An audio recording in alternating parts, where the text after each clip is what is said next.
Greetings and salutations, loyal viewers of this channel. My name is Sean, and today I want to talk about this situation that I honestly had not heard about until today, and that is the succession of the St. George area of Baton Rouge from Baton Rouge, which apparently was just approved by the Louisiana Supreme Court. And I want to talk about this and the implications of this, as well as how it is being addressed in the media by those who oppose the succession of this little territory. Now, we're going to get into this, but before we do, I want to thank everybody who signed up over at actualjusticewarrior.com/join. Give me the money. Give me the money. Okay. Thank you again for your support. The Louisiana Supreme Court today giving the green light for St. George to become its own city with its own services and its own schools. Many in Baton Rouge were opposed to the plan, fighting for years to block it. So after a nearly 5-year-long court battle in the state of Louisiana, their Supreme Court decided that they were going to rule in favor of the incorporation of St. George, which is an area that is south of Baton Rouge proper, that wanted to break away from Baton Rouge proper due to the fact that they don't feel like their concerns are being represented. And in fact, the very thing that these people wanted prior to actually breaking away and forming their own city was to have their own school district, and that was rejected by the Democratic Party that's in charge of Baton Rouge, and this has led to a whole kerfuffle that again has led to a 5-year court battle that again has led to the creation of a new municipality called St. George. Well, good evening to you, Elizabeth. The state Supreme Court's decision has been the talk of the town, with people chiming in on social media. Take a look at the map for yourself. It includes Shenandoah, Old Jefferson, Westminster, and South Baton Rouge.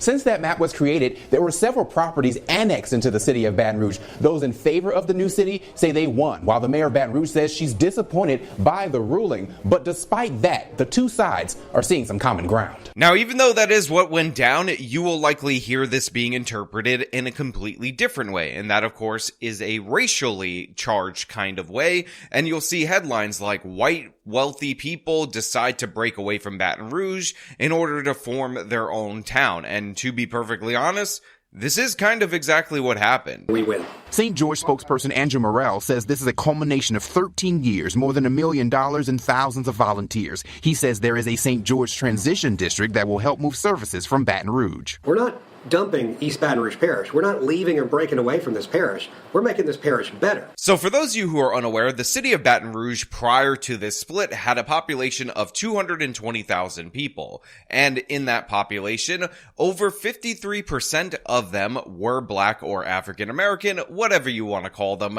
We're not here to get bogged down on language, but the percentage of white non-Hispanics were about 35%. Well, in St. George, this new area that actually became its own city, according to this court ruling, the Black population is only 18%. Which, if you're mathing pretty well, what you'll realize is that an overwhelming majority of the white population in Baton Rouge is in this new municipality called St. George. In fact, they lost 90,000 people total in this particular split, which is kind of insane. Because that's as the mayor president. Baton Rouge Mayor Sharon Weston Broome says she is disappointed in the ruling, but says her administration has been preparing if this were to happen. The percentages, the impact that it would have on the budget, what potential cuts would have to be made. But she stopped short of crunching numbers at this point because she says the plaintiffs could ask for a rehearing. And if reports are true, it's actually a disproportionate amount of their tax base. So yeah, this is actually quite devastating for the city of Baton Rouge. So just a reminder for you, the effort to create this new city, as you heard, goes back more than a decade, but it wasn't brought to a ballot until 2019 when the voters who live within the St. George area got to decide. With a 60% voter turnout for that election, it passed with a narrow majority, just 54%. The state Supreme Court's decision was a close one as well, with 4 justices in favor and 3 against. Now look, there's a bunch of different quotes from NAACP representatives that are going out there about how they feel like this is going to negatively impact the Black population of Baton Rouge. There's also a lot more cringe and insane kind of takes on the internet.com talking about how this is the rebirth of redlining, of this is just white people being evil, white, and racist. But in reality, in actuality, what this actually is democracy. This group of people voted to form their own municipality, and then the city of Baton Rouge, who, by the way, denied them a school district prior to this, which is all they actually wanted from the jump, decided that they were going to sue them in order to prevent their vote from taking effect and try to prevent them from separating off. And I actually got to give credit to one of these NAACP guys that I saw give a local interview, because he said, look, I don't like it. I think it's going to hurt the black population. Obviously, it's going to decimate the tax base. But these people voted for this, and they do have a right to form their own city, more or less. This is something that a guy who's opposed to this actually stated, and I actually think that's the fairest statement that you can have as somebody who's obviously vehemently opposed to this and invested in this project not working. Beginning, and it will always be my goal, is to advocate for a united Baton Rouge. I am committed to serving the residents of St. George just as I serve those of Baker, Central, and Zachary. And in the days ahead, I will proceed to have conversations to determine the best course of action in compliance with the court's final decision. Now, obviously, there's a lot of people, including the Baton Rouge mayor, who are against this. They want the reunification of Baton Rouge because they're obviously looking at a potential decimation of their tax base. But also, they're going to try to go for the maneuver of getting a rehearing because they didn't like this ruling. And typically, when the left wing loses something, they end up calling for a do-over. So, to be 100% clear, this is not over in terms of litigation, even though the reps for the new municipality of St. George are saying, hey, why don't we just work on making this separation as amicable as possible instead of just suing each other in court over and over again. It seems like the city of Baton Rouge is having absolutely none of that. But Pearson says she will continue this fight. They think this case is over. It's not over until Friday week when we ask for a rehearing and specify the mistakes that the Supreme Court made. Now, in terms of the education issue and why this local area wanted to have their own school board, it is important for you guys out there in the audience to understand that the Baton Rouge school districts are among the worst, the lowest performing in the entire state of Louisiana. This is when you factor in that the city of New Orleans, which is another city that's being run into the ground, another city that is going broke, also exists in the state of Louisiana. So they're doing worse than New Orleans in a lot of regards, not to mention the fact that they also have to deal with a relatively high crime rate, again, even within the context of New Orleans being a city that exists within the state. Now, also, we don't compare and look for the worst possible example in the state. We try to strive to better. So these are some of the reasons why the residents of the newly incorporated St. George wanted this to happen. Now, a lot of people are covering this as the black-white separation that is being portrayed to be in the mainstream media, and we have to be perfectly honest, even though 18% of the new population, or of the population of the new municipality, they're the same people that were there before, happens to be black, obviously there is a demographic shift way in the direction of the whites in this particular area, and by contrast, on the flip side, Baton Rouge will have gotten significantly blacker in terms of their city. And while a lot of people are quick to point out that some black activists, some black leaders have been asking for this separation, the right to be free from white people, and now they got what they wanted and they absolutely do not love it, I will say Baton Rouge has spent about 5 years in court trying to fight this separation. So even if somebody said that rhetorically at some point in time, in reality, they definitely did not want to lose this significant chunk of the population. Again, it's almost half of the population that is leaving. Not quite half, obviously, but still. 86,000 people leaving the city of Baton Rouge over the course of the next 2 years once they finalize